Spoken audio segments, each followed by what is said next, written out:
This is Wild Nevadacast. I am Dave Santina in the studios of PBS Reno in Reno, Nevada. And we all probably remember last September, the Davis fire was an awful thing that we went through, and a lot of people suffered a great damage, and the park itself really was hit hard. And so it's not been quite a year yet, but we wanted to talk about where that stands, and also an opportunity to support restoration of the park with an event that's coming up in July. So I've got Nick Steuer, who, Ranger Nick, you've seen him on Wild Nevada before. Thanks for coming in. You're welcome. Appreciate you coming in. And also Mike McMillan, the general manager of Reno Public Market. Thank you for coming, Mike. Thanks, Dave. So you guys are both here for different reasons, but you're working together for a good cause. The park itself, Nick, we had you on with Chris Orr on Wild Nevada not too long ago, talking about the aftermath of the fire and where things stand. That was a few months ago, and it was just a barren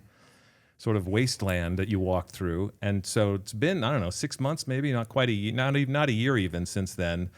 So how are things there now? How do you describe it to people? Well, things are progressing. We've got a lot of work that we've gotten done with the help of so many volunteers from the community, but there's still quite a bit of work to do. So we can talk about some of the projects that we've accomplished. I've been working with various Eagle Scouts to help rebuild fencing that was burned.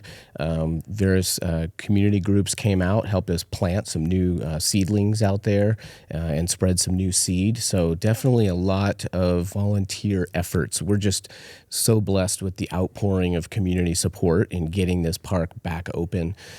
Still have a lot to do. We've got some hazard trees we're still looking at, mitigating, and we've got our infrastructure that needs to be rebuilt. That was the biggest hit, was we just totally lost electrical, water infrastructure. The kind of things that maybe someone like me wouldn't think about. Things that need to be in place in order to have people in the park, right? Using restrooms and being safe on the trails, that kind of thing. Yeah, so they're really the basics. You're sort of starting from scratch. Yeah. Yeah, so that takes support, that takes money.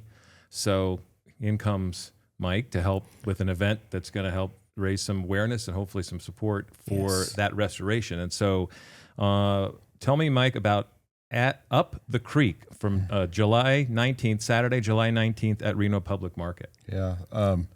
For me, Davis Creek Park is a very special place. It's where I was basically raised in the summertime when I was a kid. We spent a lot of time out there, and it's a lovely environment. And I remember distinctly looking out from RPM and seeing the smoke out there past Mount Rose the day of the fire and just being like, oh God, I hope it's not Davis Creek. And in fact, it was Davis Creek. So I wasn't really sure at the time what we could do to help that situation. Called the fire department. You guys want food? No, we're covered. And then, we've done Art Town. This will be our third Art Town year. And I thought, Art Town is sort of the perfect grandstand for this situation. So I reached out to Washington County. They directed me to this gentleman. We hooked up, and we're putting together this event to support Davis Creek Park. That's great. So it's July 19th. It's at noon, from noon to 3 is what I remember. What I have. Okay, so noon to 3 at Reno Public Market.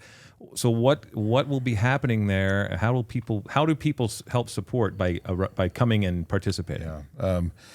Well, so this gentleman will be giving a presentation, which I'm very much looking forward to. Hey, all right. Yeah. Well, right away. He's been hard at work at this. Ranger Nick's going to perform. Yeah. So you've got to come out, right? You got to see this. Yeah. It would be a good PowerPoint presentation just kind of on the status of the park and what's been done and what still needs to be done and how people can help.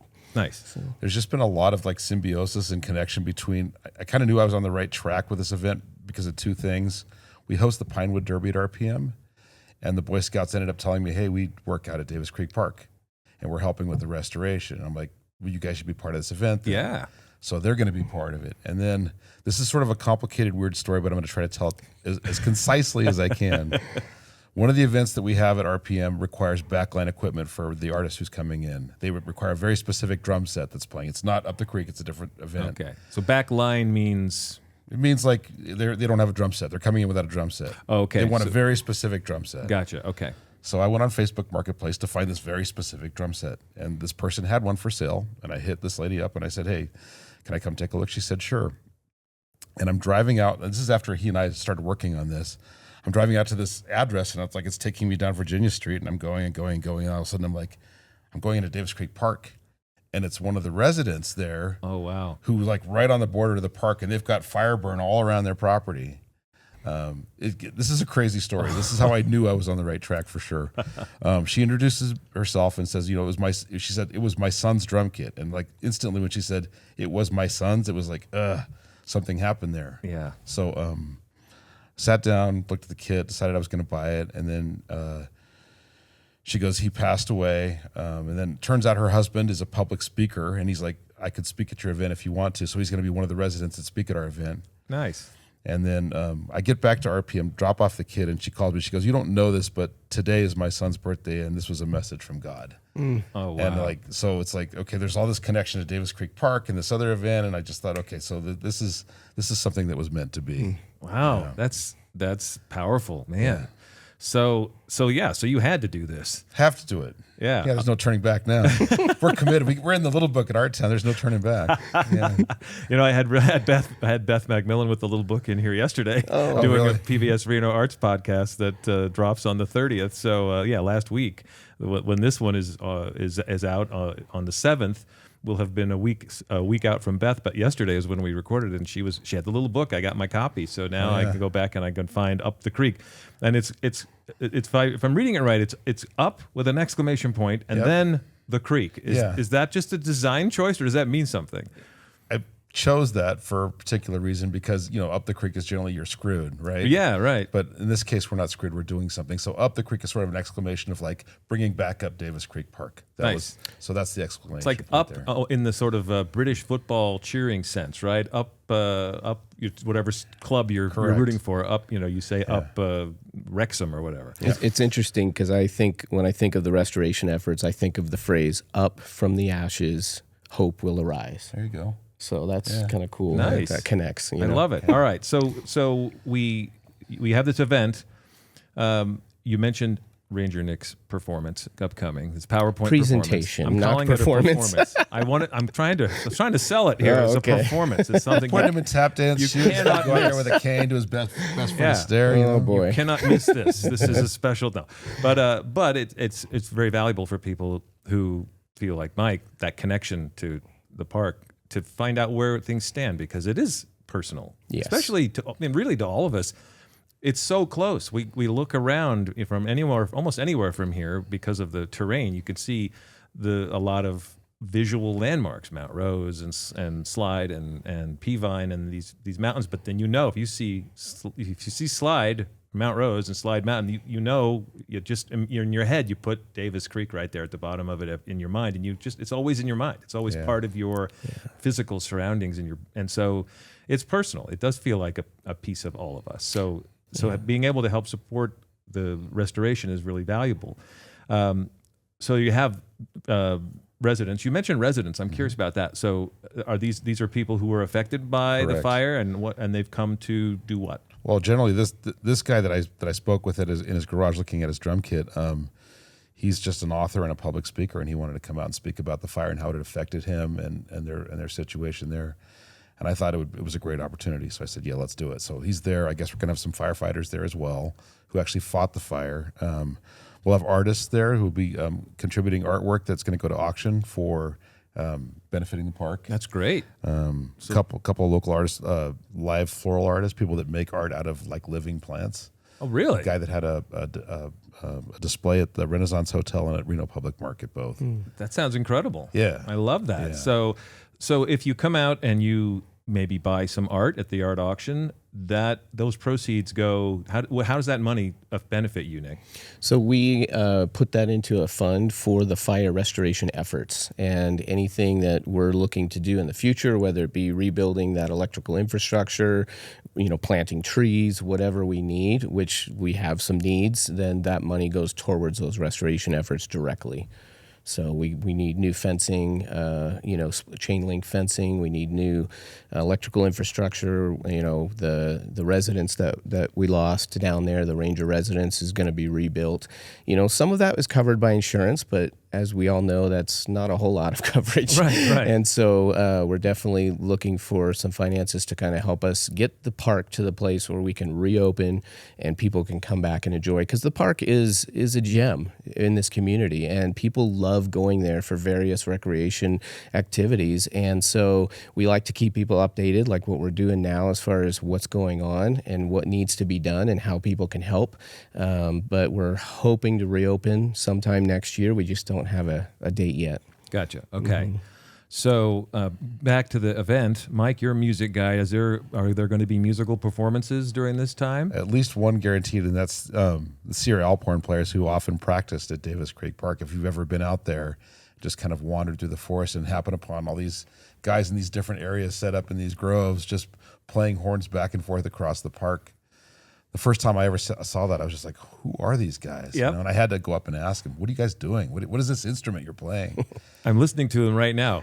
We had them on an episode where Chris Orr was going around that area and came across them, and they were performing, practicing. And it's quite a sight because you don't just, like, it's not a banjo. You don't just open a case and start, strumming. This is a very long, hand-carved piece of, I guess they're all wood, right? But maybe they can make them out of synthetics. But they're almost like all custom. Yeah. And these, you have to put them on a block, and then you stand, 10 feet in the back, and there's this long tube. It's incredible. It's like a giant pipe, is what it looks like to me. And they're playing this music that we just heard, and it feels perfectly at home in that environment. Yeah. Sure does. It's where it belongs. And so I excuse me, I look forward to hearing them on July 19th. I should mention, by the way, for those of you who are PBS Reno viewers, that you probably have seen advertising or promotion for another event that's on the same day, which is PBS Reno's Be My Neighbor Day. That starts at 10 a.m. This starts at noon. So go to Be My Neighbor Day at 10 o'clock at Idlewild Park, and then head over to Reno Public Market at noon to take part in Up the Creek, because I think this is a really valuable event. And so also I think that I read that there are also some environmental organizations that are going to have displays or are going to be there present to help introduce themselves to people who are interested in this kind of activity, because now you've got a very clear example of a need for restoration. But there are probably all kinds of opportunities for people to participate in helping their environment around here to stay strong and healthy. And so I think that's great that you've got organizations coming in. Do you off the top of your head, do you know any of them that you can mention? The Sierra Club said yes, so I just need to coordinate with them and get them locked into a time frame for that event.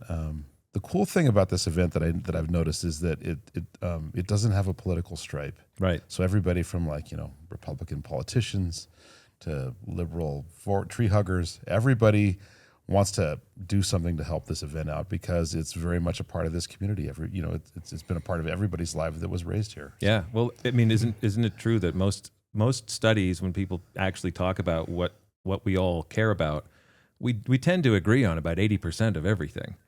It's Right. the 20% that gets political and where people choose to fight. But who doesn't want to see Davis Creek Park come back strong and be healthy and be able to enjoy I mean, this is universal. So it's a perfect example of how we come together in certain subjects when we need to and when we should. And we just need to incorporate that mentality a little more in the rest of the world. But for this, it's pretty hard to argue. This is a good thing to do. This is important to do. So noon to 3, Reno Public Market. Is there anything about this that we didn't talk about that you wanted to mention? Well, let me look at my notes here, because I've got okay. 27 events for Art Town, so I've got them all kind of laid out in front of me.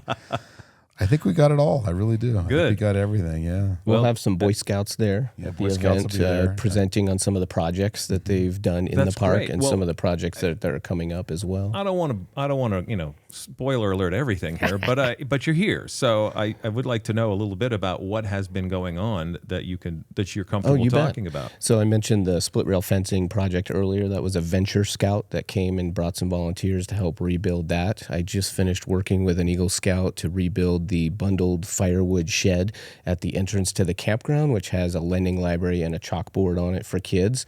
And then in the pipeline, we have a scout who is interested in rebuilding the amphitheater at the park, as well as another scout interested in rebuilding some of the sign structures that we've lost. So the scouts have been a huge part of this restoration effort. We just can't thank them enough.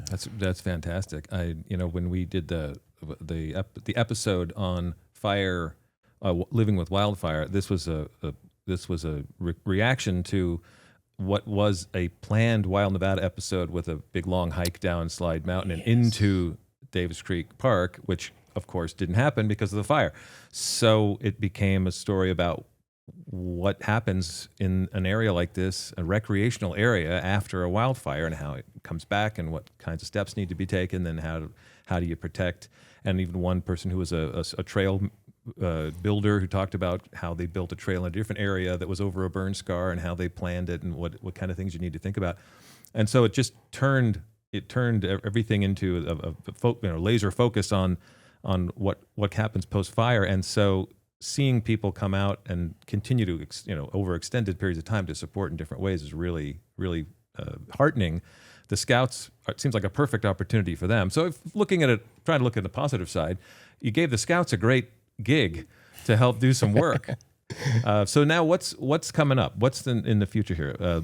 It's still the park is closed? The park is closed until further notice. Again, we've got hazard trees that need to get mitigated, so we're working with NDF and fire department to help us get those down. And hazard trees are like burned They're trees? Completely burned. They will fall at They're some right point. alongside the trail or pathways, so if the wind, as you know, we get pretty windy down there in Washoe Valley, so the winds can blow those trees and be a hazard for people, so we want to get those taken care of.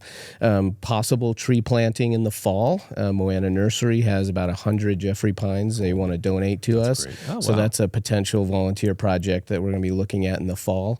One thing we're excited about is we are working with 2 local artists to do some artistic elements in the park. So one of them is a local metal sculptor, and he has already gathered all of the burnt signs and shovels and tools, and he's building an 8-foot tall metal pine cone sculpture. That'll be and cool. the bracts of the pine cone will be the burnt signs and shovels of the park. So that's great. that'll go on display at some point. The second artist is actually going to be donating a piece for the auction at this event. He carves bears and owls and different wildlife into tree stumps and logs, and so some of the trees that are going to be taken down in the park, we're having them cut down to 5 feet tall, so that when those stumps dry out, he will come in and carve them into bears and owls and different wildlife. So we're pretty excited about that as well. great. That's going to be fantastic. Well, some positive activity coming out of such a negative event. That's Yes. great. So you mentioned volunteer help down the road.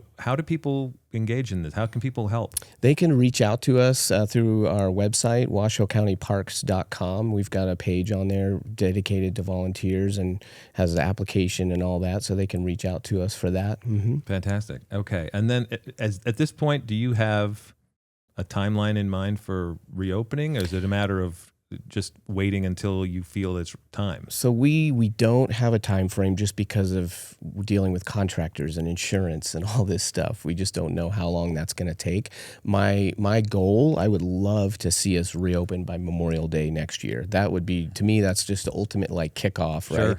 But we can't guarantee that because of the fact that we have to have contractors come in and rebuild that infrastructure. We do have the demo and the cleanup completed. So now we're looking at this fall, winter, hopefully bringing in contractors to do the actually rebuilding of the infrastructure. In the meantime, we're working with fire on those hazard trees, but as we all know, fire season is here, so we're kind of limited on availability with some of that. So we're getting it done as quick as we can, but again, we're just so thankful for all the support from the community to say, what can we do? What can we do? And so this event's a great opportunity to kind of showcase what has been done, what needs to be done, and how you can help. That's great. Well, I'm happy to be able to help promote it. I hope everybody who's listening shows up. I think that would be wonderful. I hope somebody comes and tells you they heard this. I heard about this on a podcast. Yes. It was They'll this. email us. Yeah, the email that I always talk about that never gets emailed. Somebody email me a test just to make sure it works. All right, thank you guys for coming in. This is valuable information, and I love to be able to try to promote it more. So again, that's Up the Creek, Saturday, July 19th at Reno Public Market from noon to 3, yeah? Correct. Noon to 3. So, again, go to Idlewild Park at 10 a.m. for Be My Neighbor Day with PBS Reno, and then get over to Reno Public Market at noon and support Up the Creek and maybe buy some art. Yeah. Buy some art at a high price and help support the Sky's the limit. restoration. Yeah. All right. Well, thank you guys. I appreciate you coming in. Thank you so Before we much. go, I want to remind everybody to watch Wild Nevada on PBS Reno. That's via broadcast or streaming at pbsreno.org and on many other streaming sources. Also, watch segments on PBS Reno's YouTube channel. And if you do have a question about Wild Nevada or maybe a comment or a suggestion, I do want you to email me, I swear. Send me an email at podcasts@pbsreno.org. Thank you, Nick Steuer and Mike Macmillan. Thanks, and Dave. thank you guys for listening to Wild Nevadacast.